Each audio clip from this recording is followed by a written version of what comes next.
प्यारे बच्चों नमस्कार। आपका स्वागत है हमारे यूट्यूब चैनल जय क्लासेस पर। आज 1757 के 2 युद्ध के बाद अंग्रेजों ने भारत में अपने पैर जमाने शुरू किए। वहाँ से उन्होंने ये किया कि शासन व्यवस्था को सुचारू रूप से चलाने के लिए कुछ एक्ट पारित करने शुरू किए। उनका उद्देश्य था कि भारत में शासन व्यवस्था ठीक से चले और वही एक्ट भारत में संविधान का आधार बने। तो सबसे पहले अब उन एक्ट को पढ़ लेते हैं। सबसे पहले आया आउट ऑफ कैमरा, तुमने देखा ना? आउट ऑफ कैमरा है। अब ठीक है ना? 1773 का रेगुलेटिंग एक्ट।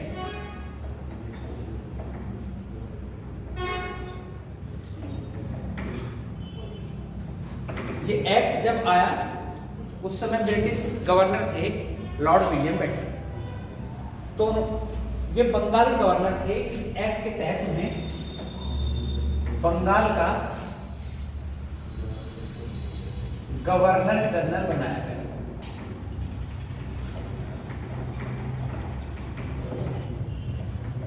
और क्या किया गया? किया ये गया कि जो मद्रास और मुंबई की कॉन्स्टिट्यूंसी थी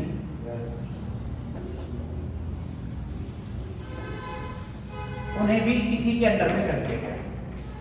जितने भी कानूनी संवैधानिक शक्तियां थी वो सारी की सारी बंगाली गवर्नर को प्रदान कर दी गई। अगर इन दोनों कॉन्स्टिट्यूंसी के जो गवर्नर थे उनको अगर कोई कानूनी निर्णय लेना है तो इससे राय मशवरा करें। ठीक है। नंबर 2, कलकत्ता में उच्चतम न्यायालय की स्थापना।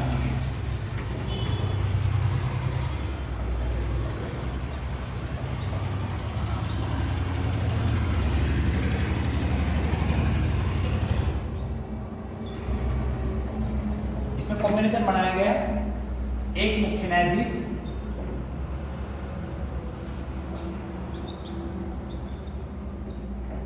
प्लस 3 सामान्य। जो प्रथम मुख्य न्यायाधीश बने वो बने सर एलिजा इम्पे। उच्चतम न्यायालय की स्थापना के साथ ये बात भी रखी गई कि इसका जो क्षेत्राधिकार होगा वो केवल बंगाल का होगा। अगर बंगाल से बाहर का कोई भी मामला होगा तो वो सुनवाई तभी करेगा उच्चतम न्यायालय की अगर दोनों पक्ष उस बात पर सहमत हैं। ठीक है। प्लस में कंपनी के अधिकार को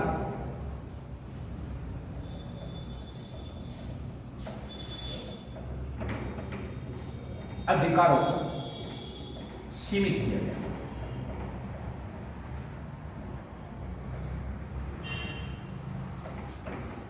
ये सारे के सारे 1773 के रेगुलेटिंग एक्ट में कुछ बातों को समझते हुए 1781 में एक एक्ट आया जिसे कहा गया एक्ट ऑफ सेटलमेंट।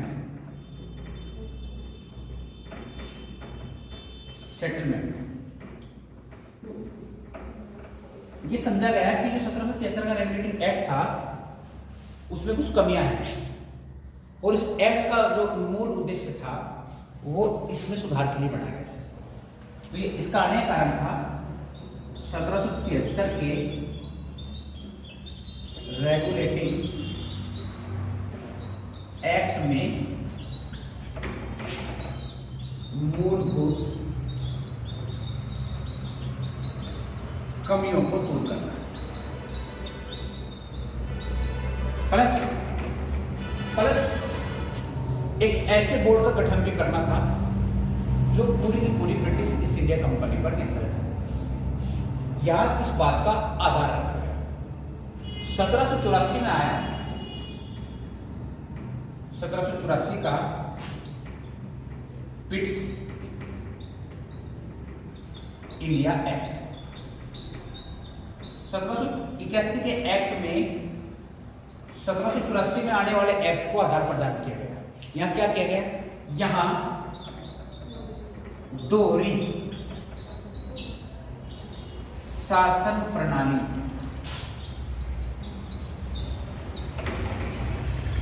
को प्रारंभ किया।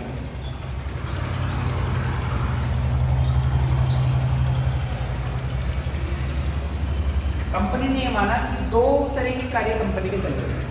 एक तो कंपनी जिस उद्देश्य से भारत में आई थी उनका व्यापार, यानी कि एक सिस्टम कंपनी का व्यापार चला रहा है, और एक कंपनी की शासन व्यवस्था, न्याय व्यवस्था या फिर राजनीतिक क्षेत्र का, इन दो तरीके से कंपनी अपना कार्य कर रही थी। तो कंपनी ने आज दोहरी शासन प्रणाली के तहत बोर्ड ऑफ डायरेक्टर, इनका काम था कंपनी का व्यापार देखना, कंपनी का व्यापार। दूसरा बोर्ड ऑफ कंट्रोलर,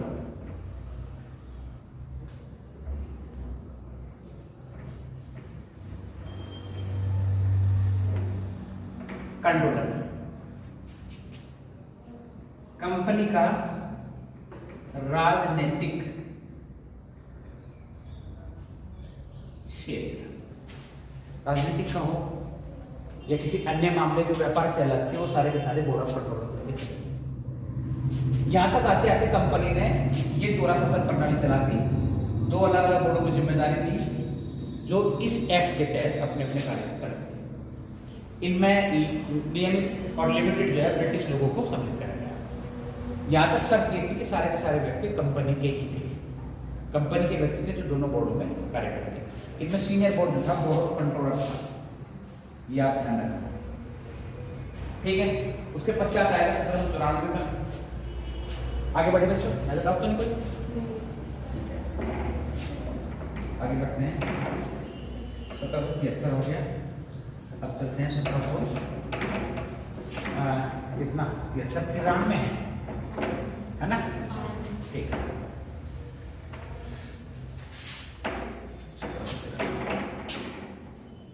यह आ गया 1793 का चार्टर है। कोई विशेष बात इसमें नहीं है, एक बात इसमें महत्वपूर्ण है कि जो बोर्ड ऑफ कंट्रोलर थे और बोर्ड ऑफ डायरेक्टर के सदस्य थे, उनका वेतन था, उनका वेतन अभी तक कंपनी द्वारा दिया जा रहा था। अब यहां क्या किया कि जो बोर्ड ऑफ कंट्रोलर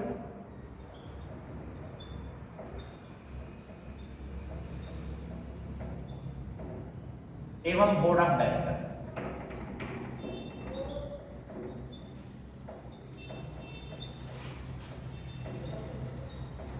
एवं उच्च कंपनी कर्मचारी का वेतन भारतीय कर निधि द्वारा दिया जाएगा।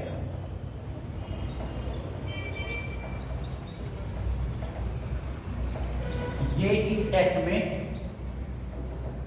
कहा गया। क्या कहा गया? ये कहा गया कि जो भारतीयों से कर लिया जा रहा उस कर से board of director, board of controller और उच्च कंपनी अधिकारियों का वेतन जो है यही से दिया जाता है। बस यही एक्ट की विशेषता थी। इसके ठीक 20 साल बाद 1813 का चार्टर रहता है।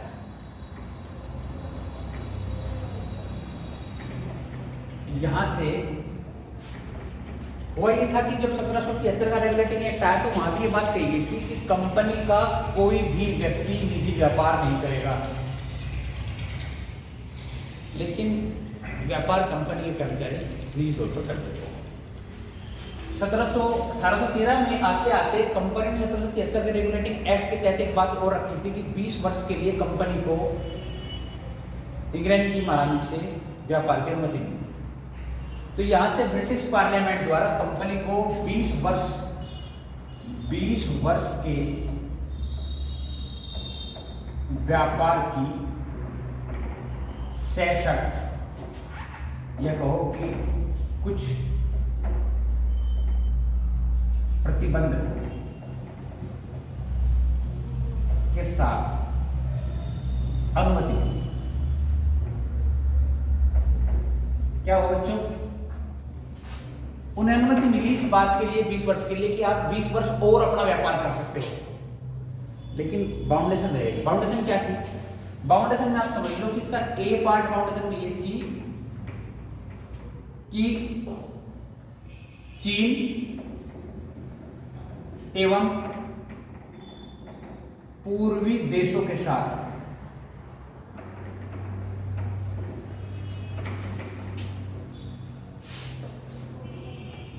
व्यापार की खुली छूट,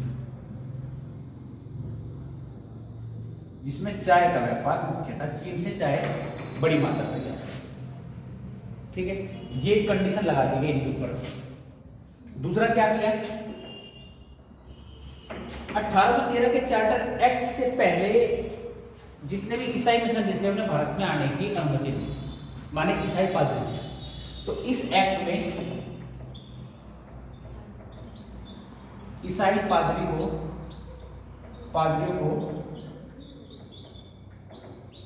भारत में आने की अनुमति दी।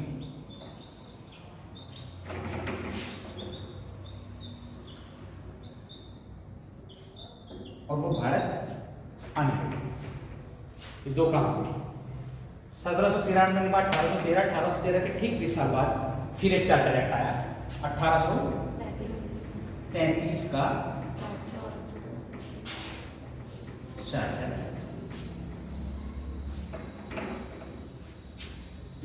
कंपनी का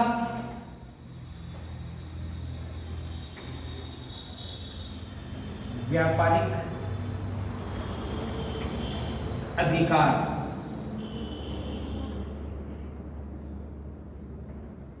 पूर्णतः प्रतिबंधित कर दिया गया।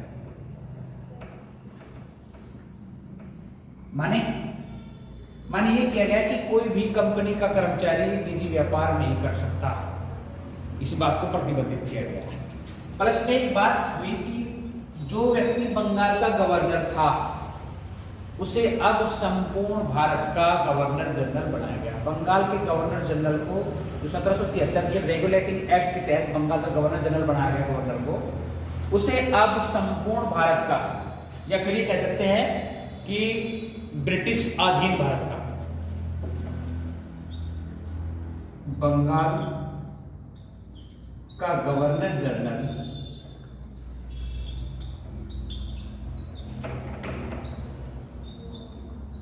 ब्रिटिश भारत का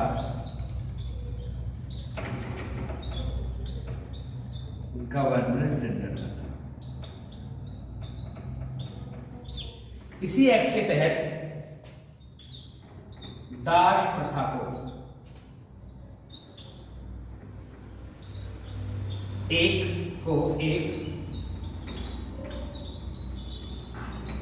कानूनी अपराध माना गया।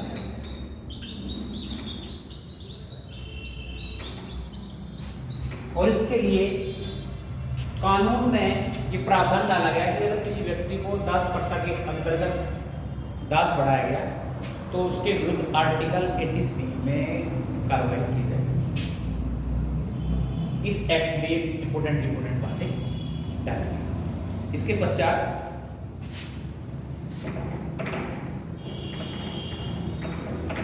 हमने बात करी 33 का ना, अब आएगा 1853 का।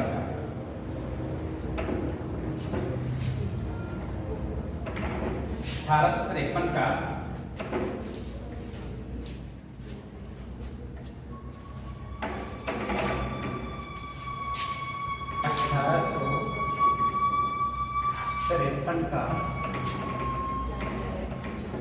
चार्टर है। प्यारे बच्चों, इस एक्ट में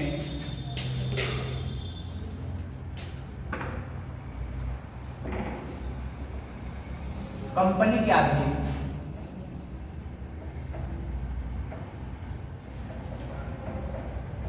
उच्च पदों पर नियुक्ति,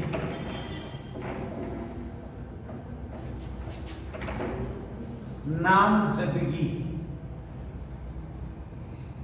के आधार पर न होकर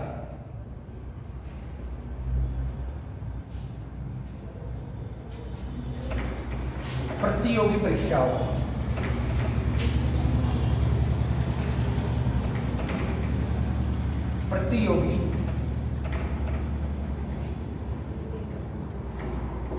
परीक्षाओं को आधार बनाया गया।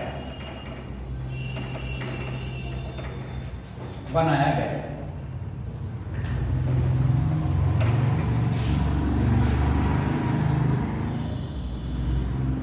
प्रतियोगी परीक्षा के लिए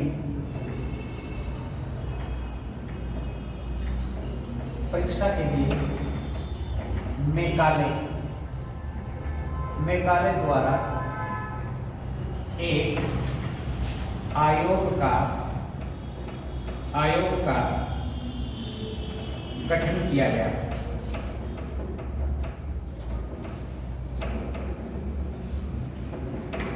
क्या हुआ बच्चों? हुआ ये 1973 का एक्ट आया, सॉरी 1853 का जो एक्ट आया, उसमें ये हुआ कि इससे पहले नामजदगी चलती थी। नामजदगी का मतलब क्या था कि अगर किसी प्रशासनिक अधिकारी ने सिफारिश कर दी, किसी का नाम दे दिया कि इसे फला पद पर आसीन कर दो, तो वो व्यक्ति उस पद पर बैठे। अब 1853 का जब एक्ट आया तो इस एक्ट के तहत किया गया कि कम से कम कंपनी के उच्च पदों पर अगर किसी की नियुक्ति होगी तो प्रतियोगी परीक्षा के आधार पर, और इसके लिए लॉर्ड मैकाले ने एक आयोग का गठन भी किया। अब इस बीच एक घटना घटी क्या? 1857 के संग्राम में। 1857 के संग्राम में सब घटना घटी, तो उसके पश्चात आया 1858 का भारत शासन अधिनियम। यहां से ये हुआ जब ब्रिटिश पार्लियामेंट द्वारा board of controller, board of director को बनाया गया, तो उसके पश्चात ये माना गया था 1857 संग्राम के बाद कंपनी के हाथ से कहीं ना कहीं भारत में शासन व्यवस्था निकल जाएगी। तो हुआ ये कि इसके तहत भारत में शासन का अधिकार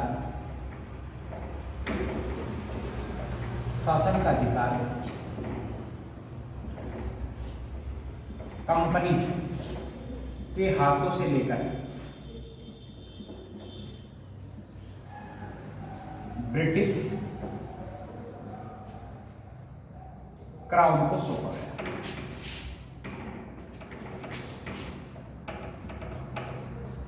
गया। प्लस में क्या हुआ? विधि बनाने का अधिकार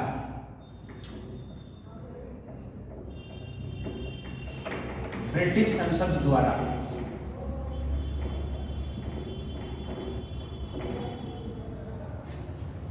किसे दिया गया? वायसराय एवं 3 अन्य सदस्यों की परिषद को सौंपा गया।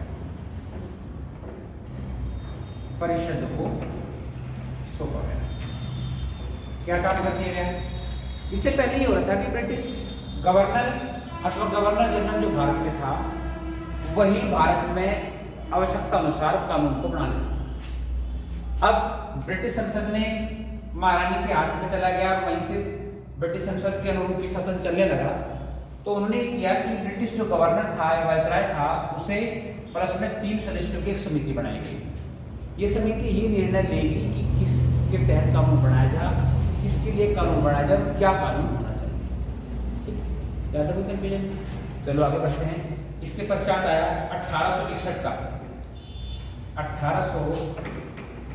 का अधिनियम।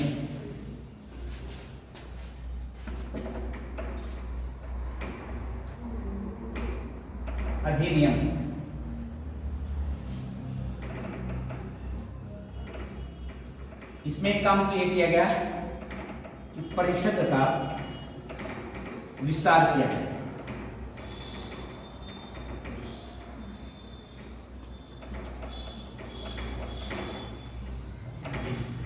नंबर 2, परिषद में गैर सरकारी कहो या कंपनी से बाहर के व्यक्ति को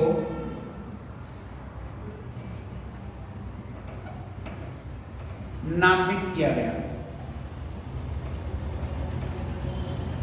1861 का अधिनियम जब आया तो उसमें एक काम किया गया, मैंने आपसे कहा था कि इससे पहले परिषद का गठन हुआ था और परिषद में एक जो गवर्नर या वाइसराय था वो रहता था, 3 सदस्य और रहते थे।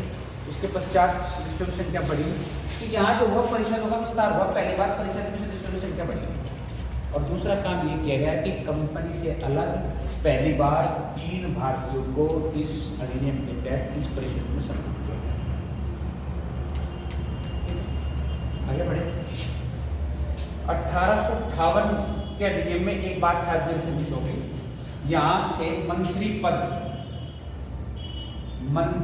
पद का भारत में प्रारंभ, वो व्यक्ति भी परिषद का हिस्सा बनेगा आगे चलकर, ठीक है। 1858 का एक्ट हमने पढ़ा, 1861 का हमने पढ़ा, इसके पश्चात 1873 का 1873 के एक्ट में 2 महत्वपूर्ण बातें आई।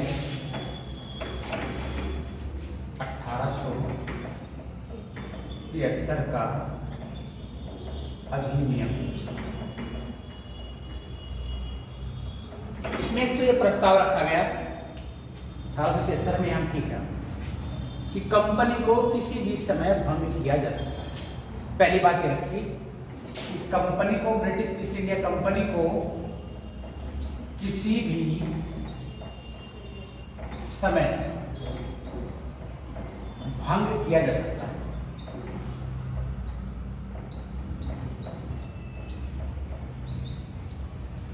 इस बात के तहत ही 1 जनवरी है 1884 को कंपनी को भंग कर दिया गया। ये बात की बात है, बहुत बात में किया गया, लेकिन एक्ट तभी आ गया था कि जब चाहे तब हम कंपनी को भंग कर सकते हैं, ठीक है। इसके साथ ही दूसरी बात ही डाली गई, इसे शाही उपाधि अधिनियम भी कहते हैं। ब्रिटिश महारानी को भारत की साम्राज्ञी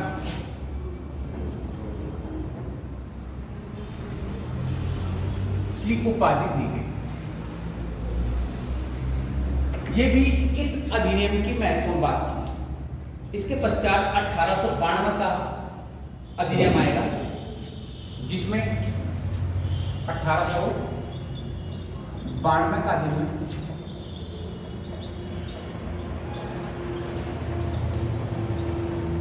एक तो इसमें होगा पहले अप्रत्यक्ष चुनाव। 1892 अभी लगेगा टाइम 15 मिनट। भारत में पहले अप्रत्यक्ष चुनाव का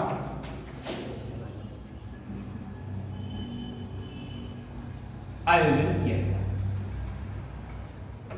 ये पहली महत्वपूर्ण घटना थी जिसके तहत भारत में किसी पद के लिए चुनाव होना था। दूसरी बात, भारतीयों को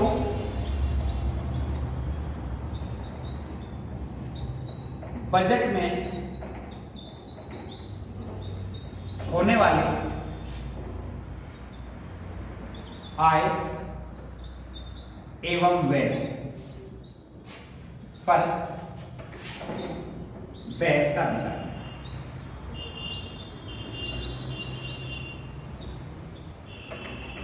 पहली बार आम चुनाव या अप्रत्यक्ष चुनाव का निर्णय किया गया। अप्रत्यक्ष चुनाव वे थे कि जहां सरकार अपनी इच्छा के व्यक्तियों को मनोनीत करती थी और जिन्हें परिषद का सदस्य बना देती थी। इसमें ज्यादातर या जिन व्यक्तियों को सम्मिलित किया गया वे किसी रियासत के, छोटी मोटी रियासत के अधिकारी या राजा होते थे, इस परिषद में सम्मिलित किया गया था। उसके पश्चात भारत में आया 1909 का पार्लियामेंट का सुधार।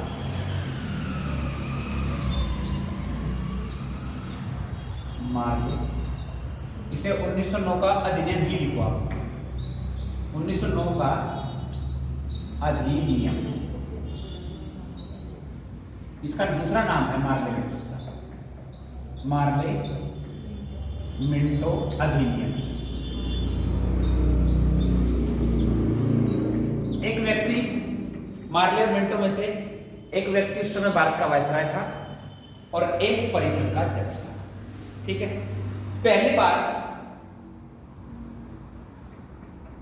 भारत में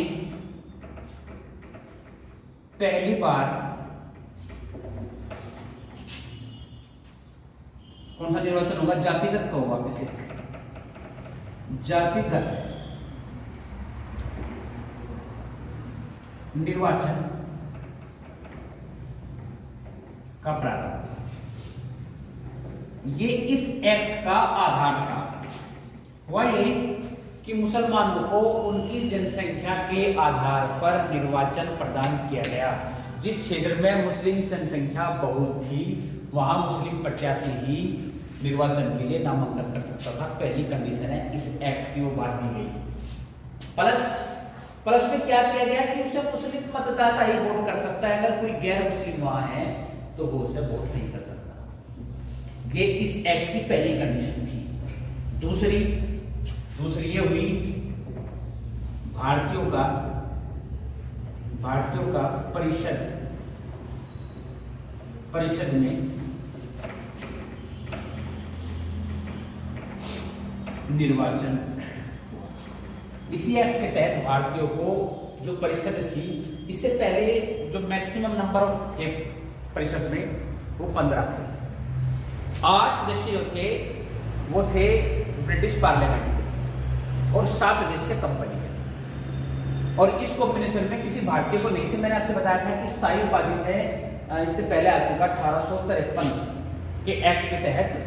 वहां ये होता है कि 3 भारतीयों को, 3 रियासत राजाओं को सम्मिलित किया गया, लेकिन वहां लिखा हुआ मिलेगा आपको गैर सरकारी, यानी कि ना तो वे कंपनी के हैं और ना ही वे ब्रिटिश पार्लियामेंट के। तो इस एक्ट के तहत पहली बार भारतीयों को 1909 के एक्ट के तहत भारतीयों को पहली बार सम्मिलित किया गया। इसके पश्चात आया 1919 का भारत शासन अधिनियम। जब मुसलमानों को पृथक निर्वाचन मिल गया तो अन्य जातियों के लोगों ने भी इस बात में विश्वास रखा कि क्यों ना हमें भी जाति के आधार पर निर्वाचन मिले। तो 1919 का भारत शासन अधिनियम। और जातियां कौन कौन सी बच गई? जैसे बच गए सिख, जैसे बच गए ईसाई, जैसे बच गए सिख हो गए, ईसाई हो गए, और ब्रिटिश भी थे। जो ब्रिटिश यहाँ रह रहे थे, या आपको कौन से यूरोपीय हो, ठीक है। 1919 के एक्ट के तहत इन लोगों ने अपना अलग से निर्वाचन की मांग करी, अलग से निर्वाचन की मांग इस एक्ट में दिया गया। नंबर 2, यहां आकर अब से पहले सिर्फ एक परिषद चलती थी, यहां आते आते परिषद के 2 हिस्से हो गए, एक राज्य परिषद और एक केंद्रीय परिषद। यहां राज्य परिषद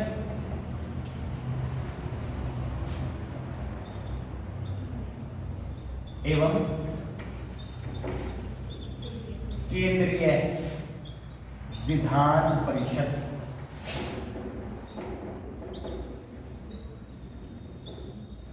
गठन किया गया। इसमें सीटें रखी गई 60, इसमें सीटें रखी गई 144। केंद्रीय विधान परिषद में 60, सॉरी राज्य विधान परिषद में 60 सीटें और केंद्रीय विधान परिषद में 144 सीटें रखी गई। लेकिन शर्त यह रखी गई कि सारी की सारी सीटों का निर्वाचन नहीं होगा। राज्य विधान परिषद में 34 और केंद्रीय विधान परिषद में 104, 104 सीटों पर ही निर्वाचन होगा। 60 में से 34 सीटों पर निर्वाचन होगा केवल, और यहां 104 में से 104 सीटों पर निर्वाचन होगा। बाकी सीटें जो है ब्रिटिश पार्लियामेंट के आधार पर। इसके पश्चात भारतीय संविधान के निर्माण के लिए सबसे ज़्यादा इम्पोर्टेंट भारत शासन अधिनियम 1935 आएगा। आशा करता हूँ कि यहाँ तक का लेक्चर आपके लिए उपयोगी सिद्ध हुआ होगा।